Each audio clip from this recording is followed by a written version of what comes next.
चाय हमारी रेडी हो गई है, तो उम्मीद करती हूँ आज की वीडियो मेरी आपको पसंद आई होगी। इंशाल्लाह कल मिलेंगे नई वीडियो के साथ, तब तक के लिए अल्लाह हाफिज़। बिस्मिल्लाहिर्रहमानिर्रहीम। अस्सलाम वालेकुम। आप सब कैसे हैं? उम्मीद है आप सब खैरियत से होंगे। आपकी दुआओं से मैं भी ठीक हूँ। अगर आप मेरे चैनल पर नए हैं तो मेरे चैनल को लाइक और सब्सक्राइब जरूर कर दीजिएगा। तो प्लीज़ मेरी वीडियो एंड तक देखा करें। तो आज मैं बनाने लगी हूँ ओल पर दूध की चाय।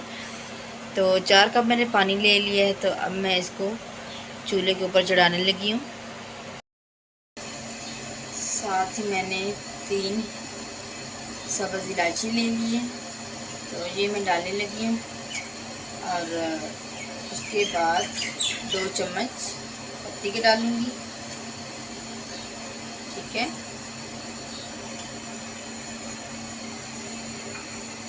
साथ ही मैं आधा कप चीनी का डाल लूँगी।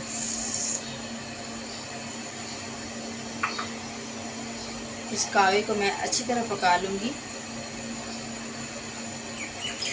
उसके बाद दूध डालूँगी। ये देखिए, ये कावा हमारा रेडी हो गया माशाल्लाह।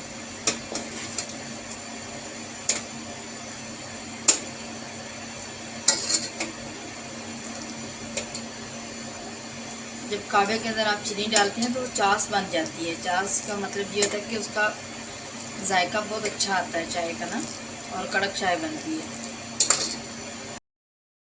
मैं अब डालने लगी दूध मैं तकरीबन डालूँगी 2 कप। बिस्मिल्लाहिर्रहमानिर्रहीम।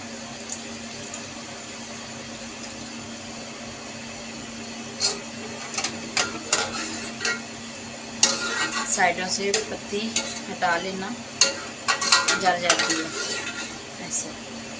ये कड़वा जायका आता चाय। ये देखिए माशाल्लाह कितना प्यारा सा कलर आ गया। अब इसका उबाल आने का वेट करते हैं। ये देखिए माशाल्लाह मेरी चाय तैयार हो गई है। इतना प्यारा इसका कलर आया है और बहुत ही लजीज बनी है। ये देखिए,